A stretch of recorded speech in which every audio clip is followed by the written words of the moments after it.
Salam, salam la famille Outsider, j'espère que vous allez bien. On se retrouve encore une fois avec Willou. Willou, comment tu vas? Ça va nickel, écoute, on vient de finir un enregistrement d'1 heure, donc j'ai la voix un peu cassée, mais en grande forme pour parler du Ballon d'Or, parce que c'est quand même une bonne nouvelle. Moi je suis très content de ces résultats du Ballon d'Or.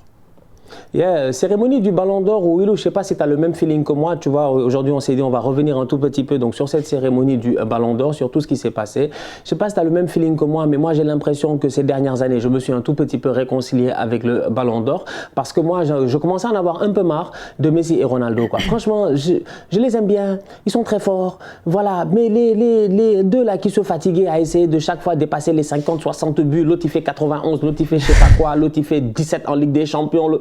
C'est-à-dire qu'à un moment donné, ça devenait vraiment très compliqué pour tous les autres et t'en perdais, je pense, un tout petit peu l'essence même, tu vois, de ce qu'est un footballeur peut-être, de ce qu'est ce sport collectif-là. Et je sais pas pour toi, moi, à un moment donné, je voulais qu'au-delà de 3 ballons d'or, on fasse ballon d'or ballon de diamant. Je sais pas, tu as gagné 3 ballons d'or, c'est fini, tu es dans la légende, c'est terminé. Pourquoi continuer 5, 6, 7, 8, 9? Vous avez ouvert la porte, Messi n'a pas fini, c'est ça le problème, ils ont ouvert la porte. C'est ça. Il me semble que c'est une de nos questions d'aujourd'hui d'ailleurs. Est-ce qu'il peut y en avoir un de plus pour Messi? Pourquoi pas? C'est ça. Donc ouais, non, c'était quoi ton feeling? Tu t'es réconcilié un tout petit peu, Karim Benzema, ouais. Ballon d'Or, ça t'a fait du bien? Je pense que Benzema Ballon d'Or cette saison, c'est un des Ballons d'Or les plus clairs et mérité des dernières années. Là, je veux dire, il n'y a juste aucun doute. Benzema, il a sorti la saison parfaite. Il finit avec 10 buts sur les phases à élimination directe de Ligue des Champions à partir des 8e. Donc ça, c'est le record de l'histoire, co-détenu avec Cristiano Ronaldo, mais record tout court. Et juste, il a été impactant dans tous les grands matchs, clutch, décisif. Meilleur buteur des 4 compétitions collectives qu'il a remportées, la Liga, la Ligue des Champions, mais aussi la Ligue des Nations et la Supercoupe d'Espagne. Dans ces 4 compétitions, il finit meilleur buteur, il finit avec le titre au bout. Le Real Madrid fait une saison fantastique, il est de très loin le meilleur joueur du Real Madrid. Ouais, bah voilà, c'était un Ballon d'Or et c'est un magnifique Ballon d'Or pour un gars qui va finir 2e meilleur buteur de l'histoire du Real Madrid. Là, actuellement, j'ai vu, il est 6e joueur le plus capé de l'histoire du Real Madrid avec le plus de matchs et le seul non-espagnol du top 10. Franchement, d'ici la fin de sa carrière, s'il reste encore 4 ans et qu'il fait 4 saisons pleines, c'est douteux, on ne sait pas, il a 34 ans, ça va être dur. Mais s'il fait encore 4 ans pleins, il sera le joueur avec le plus de matchs de l'histoire du Real Madrid. Alors moi, en tant que Lyonnais, et en plus, je viens vraiment du coin de Benzema, genre à quelques mètres de là où vient Benzema, ça me fait particulièrement plaisir.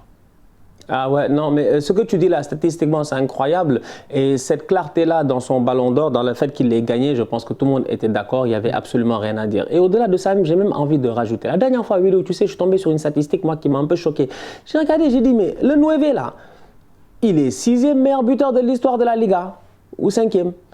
Et les gars qui sont devant lui, ils sont trop, je dis bien, à portée de main. Même peut-être extraordinairement cette saison, qui sait. En fait, Karim Benzema va finir 3e meilleur buteur de l'histoire de la Liga dans sa carrière, normalement, derrière Messi et Cristiano Ronaldo. Karim Benzema, aujourd'hui, si tu regardes bien, comme tu dis, le palmarès, il est là, au Real Madrid, en termes de but, 2e meilleur buteur. Le mec, quand même, il gagne un Ballon d'Or. Il est 3e meilleur buteur de la Liga, dans une Liga où il a vécu dans la même ère que Messi et Cristiano Ronaldo.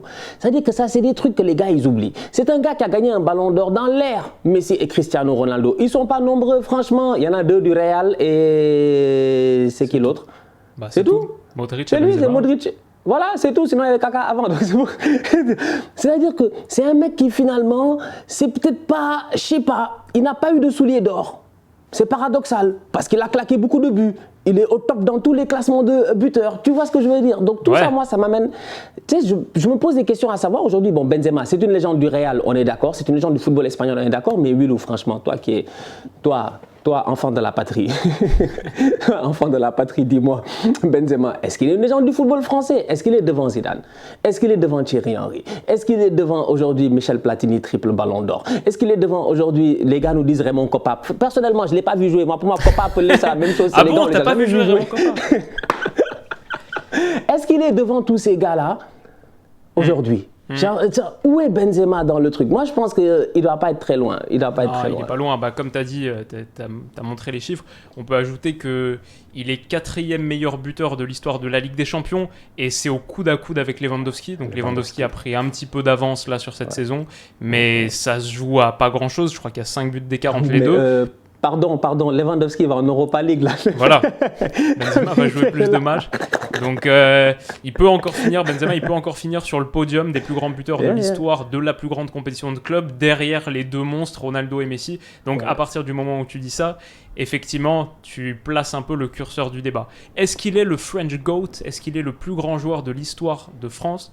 Je vais dire non quand même, parce qu'il manque un titre avec les Bleus. C'est quand même le gros truc. Il manque un titre majeur. Il y a la Ligue des Nations, ok. Mais pour entrer dans la catégorie, pour être le GOAT français, il faut une Coupe du Monde ou un Euro. Parce qu'en plus, la France en gagne. La France a gagné 2 euros. La France a gagné 2 Coupes du Monde. Ouais. Donc forcément, à partir de ce moment-là, tu as un petit peu de concurrence. Par contre, pour moi, il n'est pas loin. Et il est top 3. C'est Platini et Zidane qui sont au-dessus. À voir l'ordre, je pense, historiquement, tu mets quand même Platini devant, 3 ballons d'or, le premier titre de l'histoire de l'équipe de France, l'Euro 84, en marquant en finale. Après, voilà, Zidane, c'est Zidane. Subjectivement, moi, j'ai pas vu jouer Platini en direct, alors que Zidane, c'est parmi mes plus grandes émotions de ma vie de suiveur de foot. Donc, pour sûr, les deux sont là-haut. Maintenant, Benzema, avec ce ballon d'or, avec cette saison, avec les chiffres qui parlent pour lui, le record de longévité dans un club comme le Real Madrid, le plus grand club de l'histoire, c'est pas faire injure à qui que ce soit de dire ça, c'est juste stricto sensu la réalité, 14 Ligues des Champions, voilà.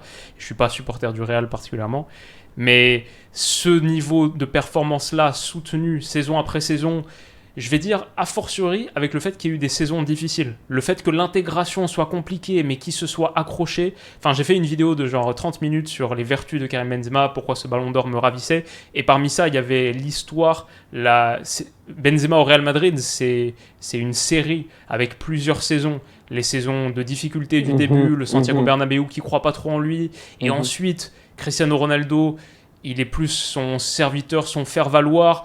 Ensuite, le départ de Cristiano Ronaldo, Benzema qui devient le capitaine, le leader, le référent, et bref, tout ce qu'on sait ensuite. Bon, personne n'a marqué l'histoire du Real... Zidane n'a pas marqué l'histoire du Real Madrid comme l'a marqué Karim Benzema. En tant que joueur, en tout cas. Peut-être après, tu peux considérer avec les 3 Ligues des Champions en tant qu'entraîneur. Peut-être. Mais voilà, ça dit beaucoup de choses. Donc, il n'est pas loin. Et s'il y a miracle, s'il y a la Coupe du Monde remportée par l'équipe de France cet hiver, oui, il sera sans doute le numéro 1. Mais il lui manque encore ce gros titre et il n'y a pas encore beaucoup de saisons pour aller le chercher. Je ne sais pas ce que toi t'en penses, comment tu vois les choses, mais ouais.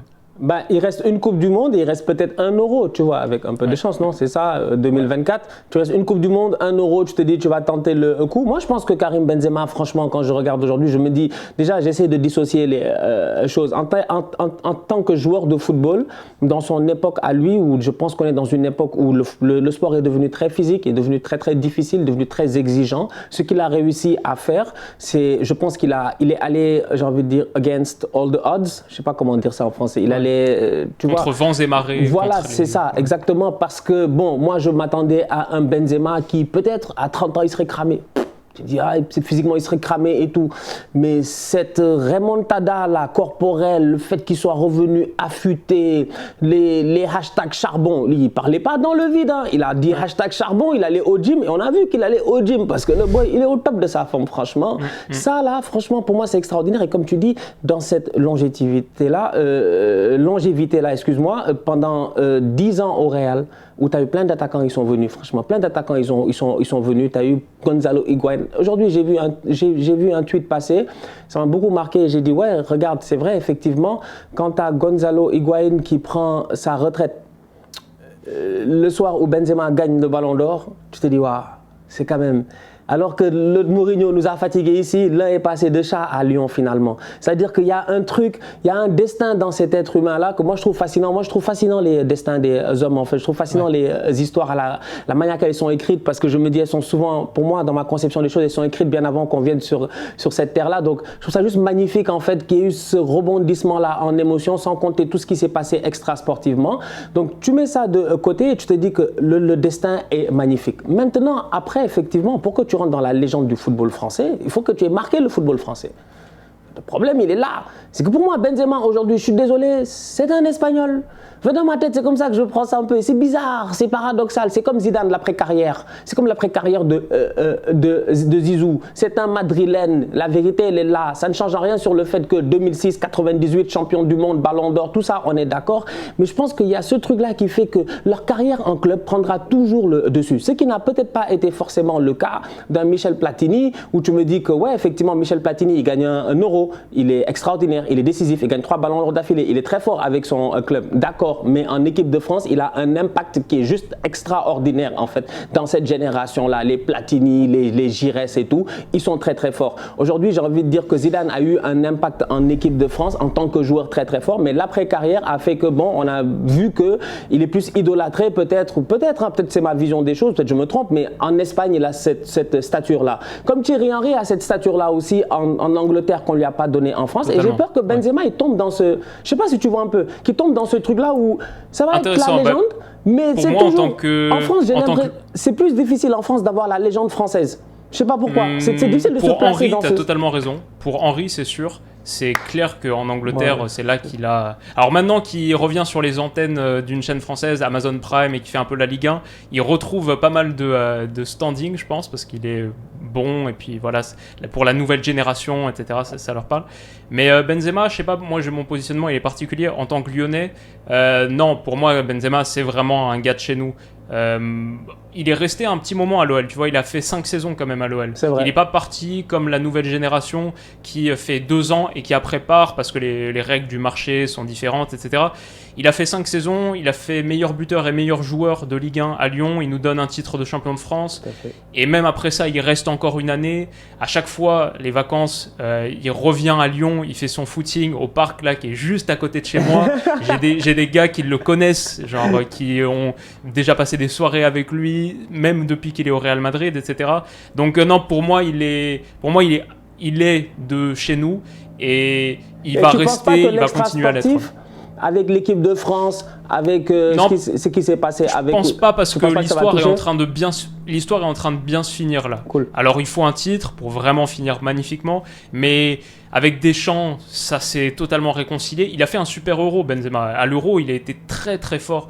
Et en Ligue des Nations, il nous donne le titre aussi avec des buts décisifs et magnifiques. Donc en fait, le retour de Benzema en équipe de France, tout le monde te le dira, c'est une réussite. C'est une réussite totale. Et en plus, il est venu avec un état d'esprit différent. Ça se voit qu'il a changé, qu'il a pris de la maturité. Donc non, pour moi, Benzema, c'est une fierté française. Et ça va continuer à l'être parce que lui montre aussi qu'il a ce rapport à la France et à Lyon peut-être en particulier. Maintenant c'est sûr que pour rentrer vraiment dans la légende du foot français, tu l'as dit, pour faire passer toutes ces affaires définitivement au second plan, il faut un titre avec les Bleus. Ouais, il faut soit la Coupe du Monde comme Zizou, soit un Euro comme Platini. Il faut quelque chose, il faut que tu ailles chercher vraiment, je pense, quelque chose qui te... Sinon tu vas finir comme les JPP. JPP il a le ballon d'or, les gars ils l'oublient, mais JPP c'est pas autocar, tu vois. Mais c'est un ballon d'or de quoi? C'est un ballon d'or t'as envie de dire de club. Tu vois, en fait, c'est ça un peu la réalité. C'est pas un ballon d'or, je pense, de l'équipe de France. Moi, je ne sais pas, en fait, j'étais encore jeune.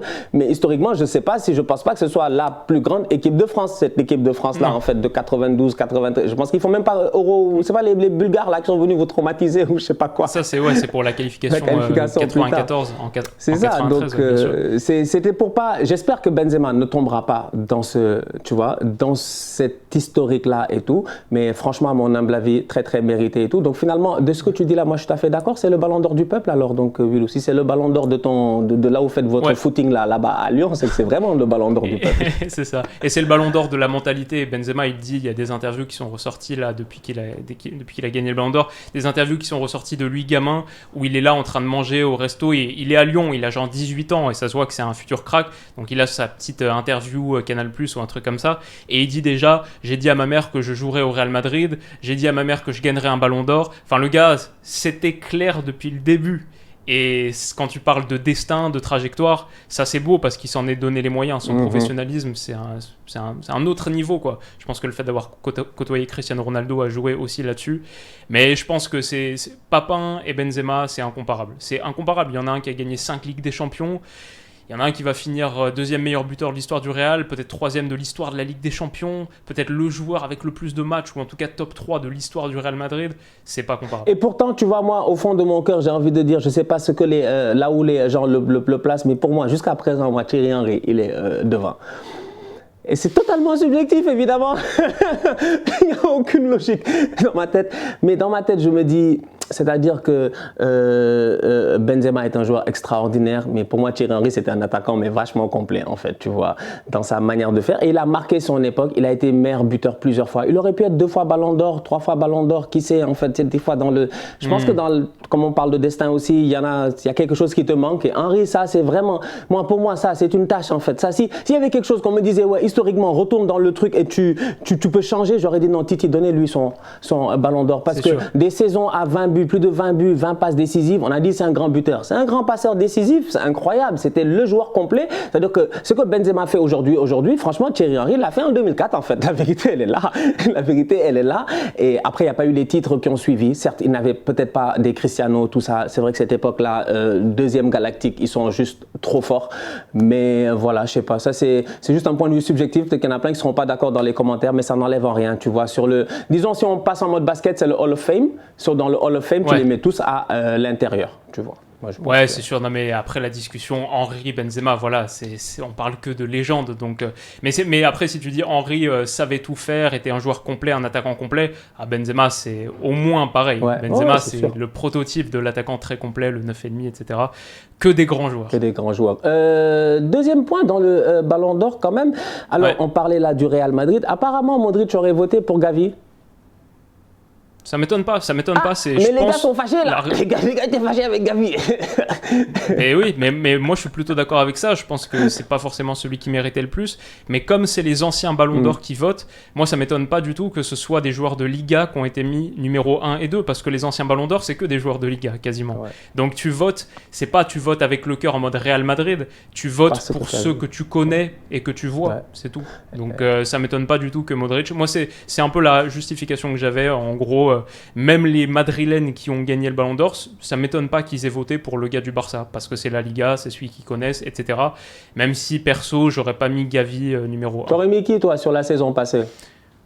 Peut-être même un qui n'est pas cité, parce que Bukayo Saka n'était pas dans le top 5, mais sinon Bellingham, je pense. Bellingham qui est quand même à 19 ans, qui a été capitaine de Dortmund en Ligue des Champions, qui a joué tous les matchs, ultra décisif. Il a un impact beaucoup plus fort que là, Gavi. Gavi, il a joué beaucoup de matchs la saison passée, mais il n'était pas toujours titulaire indiscutable. Pour moi, par exemple, Pedri, l'année précédente, mérite beaucoup plus et plus impressionnant que le Gavi de cette saison. Le Gavi de cette saison, tu sens un joueur qui a beaucoup de qualité, mais aujourd'hui, est-ce que tu peux vraiment dire il va faire une énorme carrière? On n'en est pas sûr à 100%, tu vois. Alors que Bellingham, c'est criant, ça saute aux yeux. Non, tout à fait. Je suis tout à fait d'accord avec toi sur ce point-là, parce qu'effectivement, c'est vrai que, bon, déjà, le premier point que tu énonces en disant que les Ballons d'Or, la plupart, c'est des anciens de la Liga, ça, c'est une réalité. Et quand les gars, ils votent par rapport à ce qu'ils ont vu. Ils n'ont pas vu Saka. Franchement, ils n'ont pas regardé, ils n'ont pas vu la saison de Saka, ils n'ont certainement pas vu la saison de Bellingham, ils ont certainement encore moins vu la saison de Musiala. Donc il y a plein de jeunes là, ils sont nominés, c'est bien mignon, mais si c'est des anciens Ballons d'Or qui votent, effectivement, excuse-moi, les gars ne peuvent voter que par rapport à ce qu'ils ont vu. C'est comme les journalistes de temps en temps quand ils votent par rapport au Ballon d'Or. T'as un frérot, il est là-bas en Indonésie, il regarde que les matchs de Liverpool, il s'en fout. C'est lui qui détient le vote de l'Indonésie, de la Malaisie, de je sais pas quoi, c'est pas son problème. Il n'a vu que Liverpool jouer parce que c'est son club, c'est le plus populaire. Ipso facto, il met Salah numéro 1, Alisson numéro 1, Sadio Mané numéro 1. Donc la réalité elle est un peu là. Et effectivement, c'est vrai que bon, si tu regardes un peu aujourd'hui ce qui s'est passé dans la Vox Populi en ligne, tu vois que les gars sont un peu fâchés. Les gens n'ont pas l'air d'être, même entre anciens joueurs de football, j'ai vu des publications qui ont été likées par une publication d'Alphonso Davies qui a été likée par pas mal de joueurs, les Sancho, comment il s'appelle, Mats Hummels et tout. Alors les gars sont pas forcément d'accord. Mais moi je pense que Gavi, à sa décharge, j'ai envie de dire que Gavi, ce qu'il a fait la saison passée, c'est exceptionnel. Le boy, il a 17 ans, c'est un mineur franchement. Est-ce qu'il commence pas la saison à 16 ans même, Gavi? Non, à 17 ans parce qu'il a 18 cette année. Il est juste extraordinaire, il est très très jeune. jeune. Tu te dis, c'est comme je dis, c'est un petit gamin, c'est un bout de chou. Tu le jettes comme ça dans une équipe qui n'avait pas d'âme. Elle avait perdu presque tout son âme. Le coach était à la galère. Les gars ne voulaient plus de Coman. Il y a tout un contexte qui fait que tu as un petit qui brille et qui, effectivement, aux yeux du monde, a brillé plus que les autres. Parce que les autres, leur contexte n'était peut-être pas aussi compliqué que celui de Gavi. Moi, je pense que c'est ça qui pèse un peu, au-delà même du fait que les gars qui votent sont des gars de la Liga. Et donc, du coup, ils ont eu l'occasion de le voir parce que Gavi, la saison passée, il a eu de la médiatisation. Aussi, l'autre chose que les gens oublient, c'est que le Ballon d'Or, le Trophée Copa, tous ces machins, trucs-là, au-delà du football, il y a aussi beaucoup de médiatisation. C'est est-ce qu'on parle de toi ?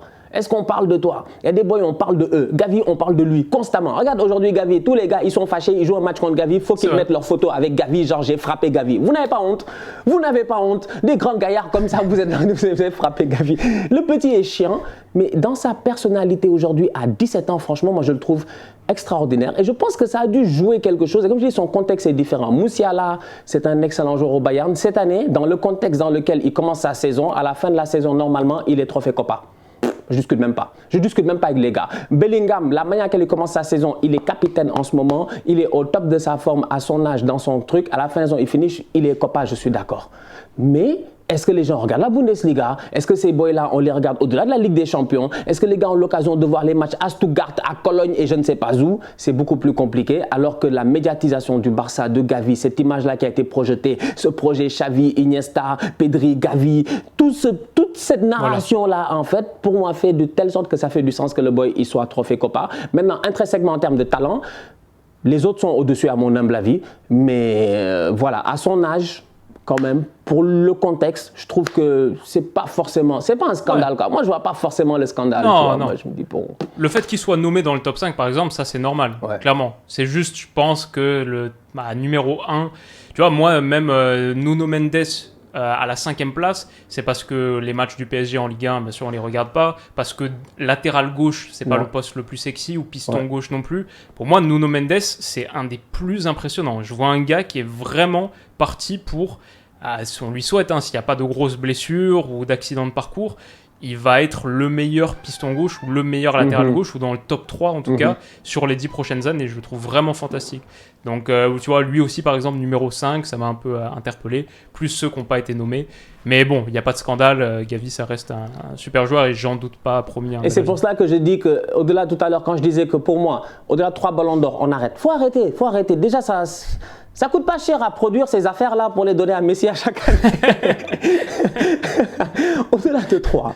Moi, j'ai au-delà de 3. Faites ballon d'or de diamant. Vous faites un ballon de diamant. Vous donnez ça au gars. Vous dites, allez, c'est terminé. Toi, c'est bon, ça suffit. On veut plus te voir. C'est bon. Fais ce que tu veux. Quelle que soit la saison que tu fais, on a compris que tu es un GOAT. Tu passes à autre chose. Et pour le trophée Copa, moi, je dirais, faites un 11 des meilleurs. Donnez-leur tous un petit trophée. Faites-les monter sur scène. Ça les motive. Ça leur montre que c'est eux qu'on regarde. C'est eux la next génération. La nouvelle génération. Plutôt que de faire un boy comme ça, après tout le monde se fâche. Tu vois, je trouve que ce serait un peu dommage. Alors, l'autre point du Ballon d'Or, j'ai envie de truc, c'est Courtois, il est 7e. Le poste de gardien de but pose problème là. Franchement, depuis les tontons là, depuis les dinosaures et les je sais pas quoi, on nous fatigue avec le poste de gardien. Est-ce qu'on peut avoir un gars qui va être Ballon d'Or en tant que gardien? Il y en a eu un seul? Bien sûr, Lev Yashin en 60. Tout. Et après, on lui donne le trophée Yashin aujourd'hui, trophée qui a été créé par consolation d'après Thibaut Courtois et d'après tous les gardiens de but. Willou, c'est quoi ton feeling d'après toi? Franchement, Courtois, il est 7e dans le truc du Ballon d'Or. Non, ça n'a aucun sens. Alors pour moi, il doit être... en gros, quand je regarde la campagne de Ligue des Champions du Real Madrid, quand je vois le match de Courtois en finale, qui est une des performances all-time d'un gardien avec en Ligue des Champions. Et c'est en finale. Voilà, avec Dudek de la vidéo tout à l'heure. Et c'est en finale, dans un match que tu gagnes 1-0, où tu gardes le clean sheet. Enfin, Courtois, il est l'homme du match, de ce match. Sans aucun doute possible. Et finir 7e, pour moi, il doit finir 3e, je pense. Le Real fait une campagne aussi folle l'année passée, parce qu'ils sont aussi bons dans les deux surfaces.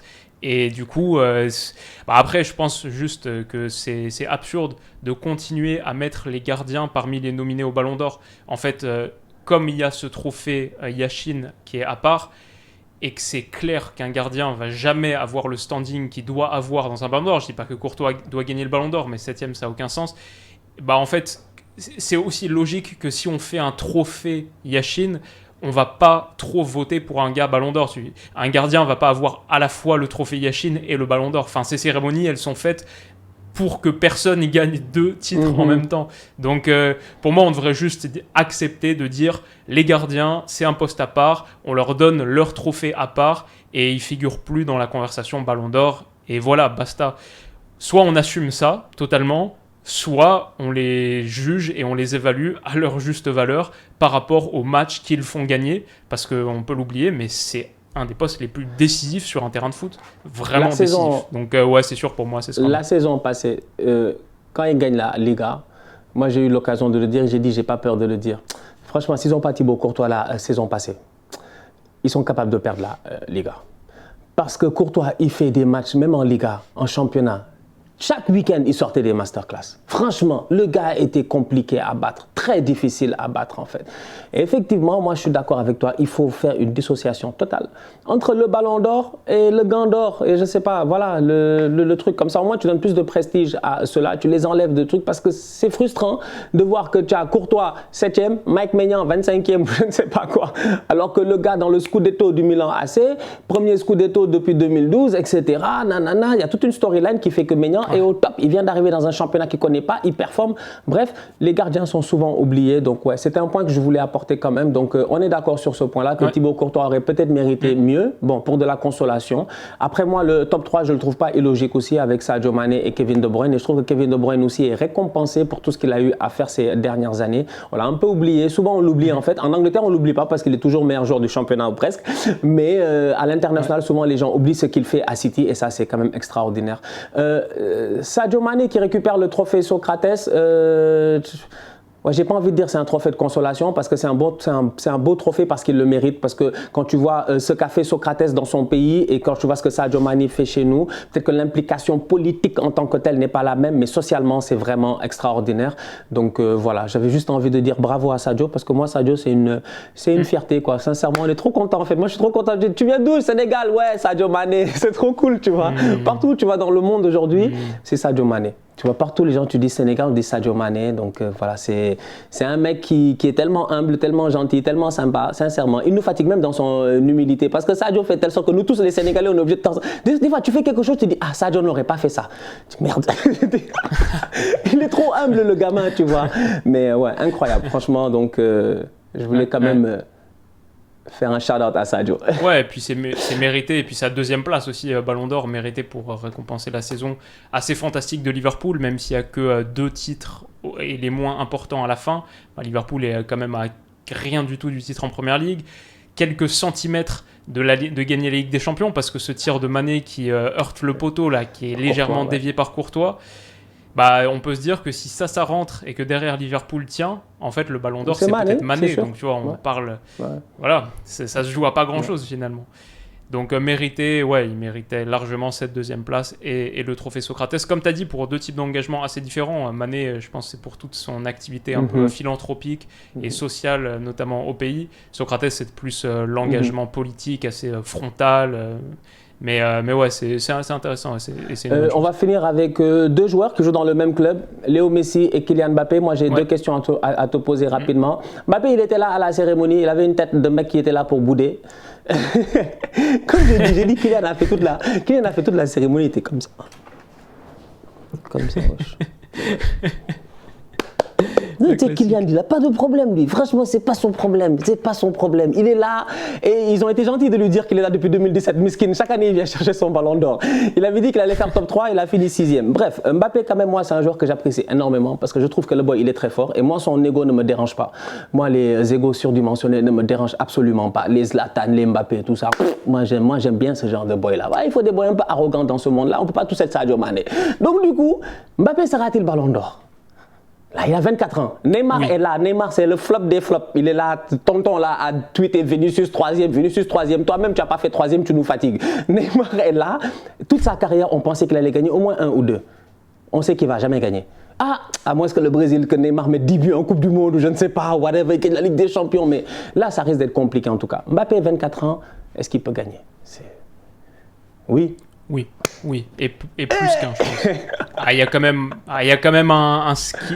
même un talent qui est générationnel, spécial, et s'il met tout ça, s'il met son talent dans la bonne boîte, qu'il travaille, que la mentalité change un petit peu, c'est quand même un joueur spécial. Et la dernière question, c'est Léo Messi. Est-ce qu'il fait le 8e l'année prochaine? Il fait la boucle. Est-ce qu'il boucle la boucle, toi? Est-ce que tu as ce feeling-là? Moi, j'ai un feeling que dans son histoire, c'est pas encore terminé. Ce mec-là est extraordinaire. Je sais pas. Moi, je sais pas.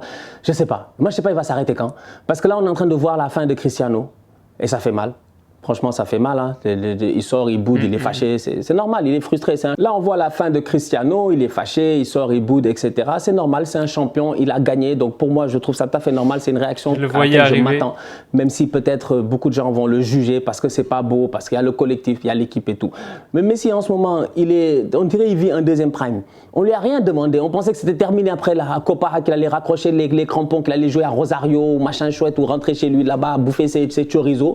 Mais on dirait qu'il n'a pas terminé avec nous en fait.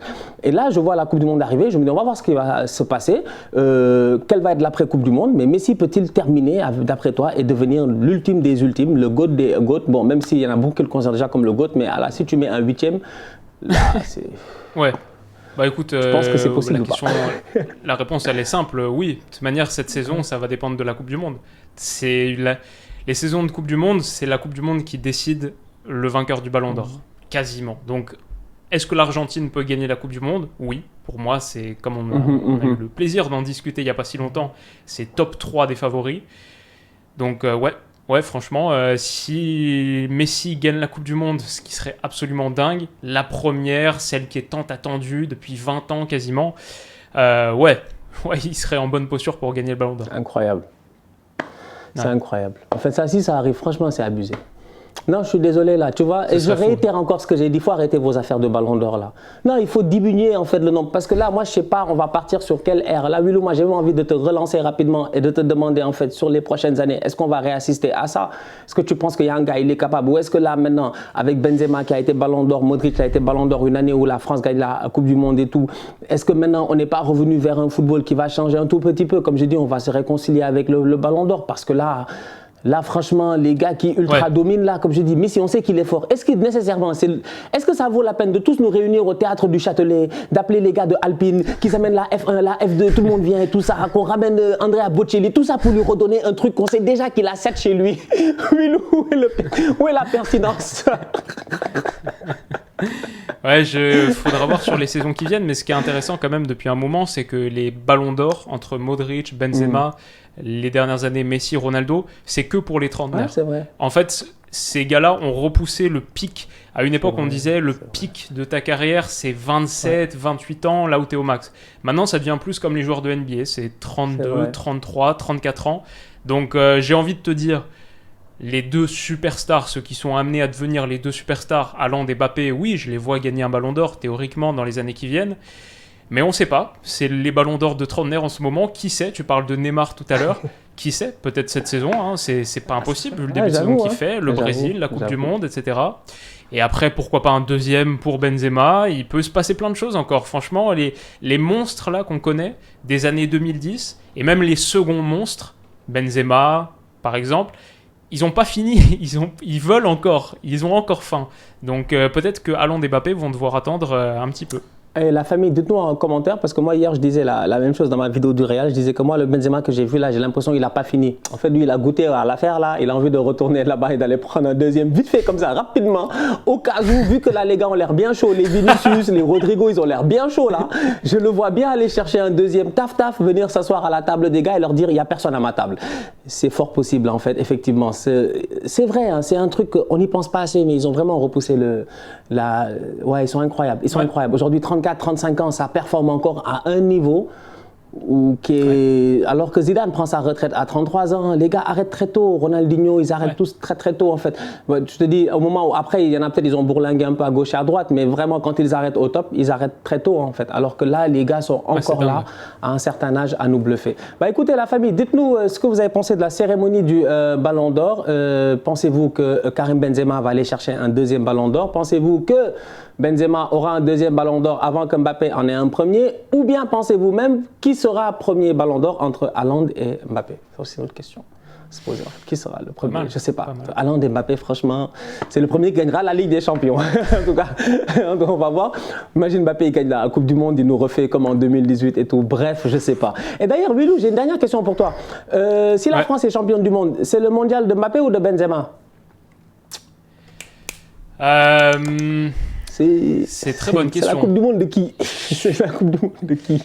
Parce qu'il y a toujours un propriétaire à la Coupe du Monde, la vérité. Elle est là en 98, c'est Zizou. Chacun son truc, c'est la Coupe du Monde de qui? C'est vrai, mais 2018, tu vois, elle est pas celle qu'on a gagnée en 2018, elle n'est pas autant attribuable à un mec. Pour moi, c'est la Coupe du Monde de Pogba, Mbappé, Griezmann, voilà. Ouais, Kanté aussi. Et du coup, cette équipe de France, je sais pas, mais je pense que Kylian Mbappé a envie de faire très très mal. Et son statut est plus protégé encore que celui de Karim Benzema, parce qu'on sait que Mbappé avec Giroud, ça fonctionne bien. Benzema, il vient de revenir. On verra. J'espère que ce sera le ballon d'or des deux et la Coupe du Monde des deux. Écoutez, on n'attend que ça. Il reste 30 jours. Je pense, 32 jours, 31 jours, je ne sais même pas. Il reste un mois, quoi. Il reste un mois avant le début de la Coupe du Monde, un mois avant que les hostilités commencent. Bref, Karim Benzema, Ballon d'Or, c'est largement mérité. Donc, du coup, la famille, merci d'avoir été avec nous encore une fois. On est revenu sur ce Ballon d'Or-là. On a fait un tout petit peu le tour. On a parlé de différents points. Dites-nous en commentaire ce qu'on a manqué, ce que vous auriez aimé qu'on discute, ou même dites-nous ce que vous pensez ou qui seront les prochains Ballons d'Or. D'ici là, Willow, on se capte très bientôt. La semaine prochaine sûrement. Et d'ici là, on continue à liker, on continue à partager, on s'abonne sur la chaîne de Willow, sur la mienne aussi. Et on se capte bientôt. On reste en santé, c'est le plus important avant que j'oublie. Parce que la dernière fois, je suis venu, j'ai fait mon truc, j'ai pas dit on reste en santé. Les gars m'ont rappelé, m'ont dit il faut rester en santé. J'ai dit oui, il faut rester en santé parce que si vous n'êtes pas en santé, on ne se voit pas la semaine prochaine. Le plus important dans la vie, c'est d'être en santé. Merci beaucoup à tous Outsiders.